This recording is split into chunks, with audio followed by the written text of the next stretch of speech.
Bismillah, Assalamualaikum warahmatullahi wabarakatuh. Syukronillah, salatan wa salaman ala rasulillah. Asyhadu an la ilaha illallah wa asyhadu anna muhammadan abduhu wa rasuluh.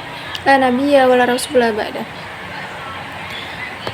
Yang saya hormati yaitu Pak Farhan selaku dosen pengampu mata kuliah hadis tarbawi. Langsung saja, saya di sini akan mempresentasikan hadis tarbawi yang berjudul peserta didik dan etikanya. Hadis tarbawi membahas prinsip pendidikan Islam dari sumber utama yaitu Al-Quran dan As-Sunnah.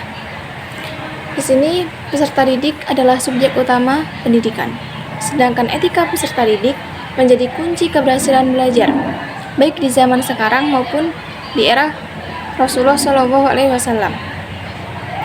Rasulullah SAW bersabda, "Man salaka thariqan yaltamisu fihi ilman, salallahu lahu bihi thariqan ilal jannah." Yang artinya, barang siapa yang menempuh jalan untuk mencari ilmu, maka Allah akan memudahkan baginya jalan untuk menuju surga. Hadis ini menjelaskan keutamaan menuntut ilmu, bahwa orang yang sungguh-sungguh mencari ilmu agama dengan niat yang ikhlas akan dimudahkan jalannya oleh Allah untuk menuju surga. Jadi kita sebagai orang Islam harus mencari ilmu itu dengan ikhlas. Niscaya Allah akan memudahkan jalan kita untuk menuju surganya. Hadis yang kedua yaitu hadis tentang menghormati guru. Rasulullah SAW bersabda, "Laisa minna man lam yujillu kabironan wa yarham sagironan wa ya'rif li'alimina haqqahu." Yang artinya, bukan termasuk golongan kami orang yang tidak menghormati yang lebih tua, tidak menyayangi yang lebih muda, dan tidak mengetahui hak seorang ulama atau guru. Hadis riwayat Ahmad.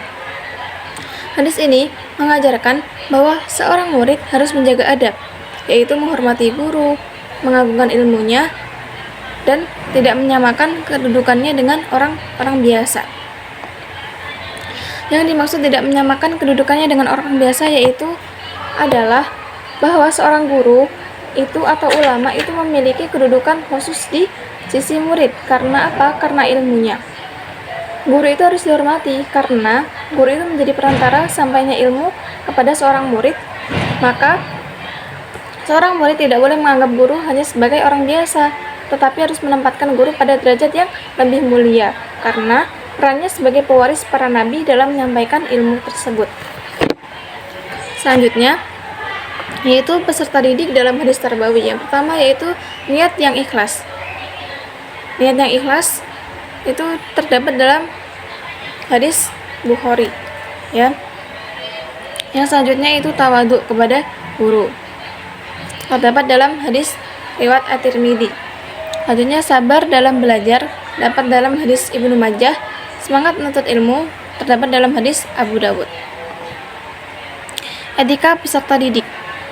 Zaman klasik atau zaman Rasulullah SAW itu hormat pada guru, fokus dan tekun belajar, dan menghargai ilmu dan kitab. Sedangkan pada zaman sekarang, etika digital, bijak menggunakan HP, laptop, internet.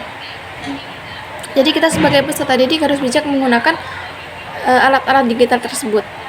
Yang kedua itu manajemen waktu. Ya, kita harus menghindari penggunaan waktu itu untuk hal-hal yang sia-sia gitu. Jadi kita harus memanfaatkan waktu untuk hal-hal yang bermanfaat.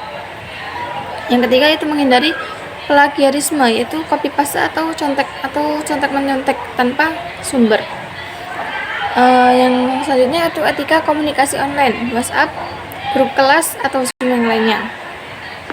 Selanjutnya, tantangan peserta didik pada masa kini. Yang pertama yaitu ada gadget atau media sosial. Jadi kita sebagai peserta didik harus meminimalisir adanya penggunaan gadget, yaitu untuk digunakan untuk hal yang bermanfaat saja. Dan selanjutnya, kurangnya adab terhadap guru. Misalkan kita cek di kelas atau cek terhadap guru kita. Banyak terjadi di era sekarang, di zaman sekarang, yaitu seorang murid itu memperlakukan gurunya sebagai pembantu atau semena-mena terhadap gurunya. Ada yang melaporkan gurunya ketika gurunya bertindak hal-hal yang kasar. Misalkan itu semuanya demi kebaikan seorang murid tersebut gitu. Ya, selanjutnya yaitu ada budaya instan, itu maunya cepat tapi malas berproses. Untuk yang selanjutnya, krisis keteladanan di lingkungan. Selanjutnya, solusi hadis tarbawi. Yang pertama yaitu niat ikhlas lillahi ta'ala, yaitu menjaga tujuan belajar kita, yaitu agar tujuan belajar kita itu khusus untuk lillahi ta'ala, khusus untuk Allah Subhanahu wa ta'ala. Yang kedua yaitu sabar dan istiqomah, yaitu menghadapi godaan zaman pada zaman sekarang ini. Kita harus sabar dan istiqomah. Yang nomor tiga yaitu menghormati guru. Dalam keadaan apapun, dimanapun, kita harus menghormati guru kita sebagai penyampai ilmu kepada kita. Yang nomor 4 yang terakhir, disiplin dan tanggung jawab. Sesuai hadis Rasulullah SAW bersabda, kullukum ra'in wa kullukum mas'ulun an ra'iyatihi. Setiap kalian adalah pemimpin dan akan dimintai pertanggungjawaban. Hadis riwayat Bukhari. Yaitu yang selanjutnya implementasi di era digital. Yang pertama, menggunakan media sosial untuk dakwah dan ilmu. Yang kedua, mengikuti kelas online dengan adab kamera on sopan dalam chat.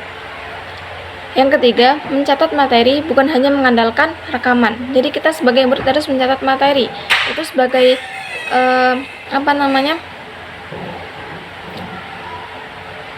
perantara ilmu masuk kepada kita. Yang nomor 4 yaitu menyebarkan ilmu dengan bijak, bukan hoax. Kita harus menyebarkan ilmu dengan bijak, seperti sabda Rasulullah, kita harus menyampaikan ilmu walaupun hanya satu ayat saja. Ya, yang di sini kesimpulan. Di sini ada kesimpulan yaitu hadis tarbawi menekankan niat, adab, kesabaran dan hormat kepada guru. Peserta didik di era digital dituntut untuk menjaga etika klasik dan etika modern. Jika adab terjaga, ilmu akan lebih berkah. Itu yang terakhir sekarang yaitu ada penutup. Ilmu tanpa adab ibarat api tanpa kayu, ia akan padam.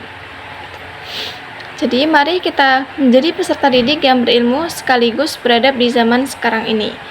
Ya, mungkin itu saja dari saya. Cukup sekian. Saya ucapkan jazakumullahu khairan katsiran. Wassalamualaikum warahmatullahi wabarakatuh.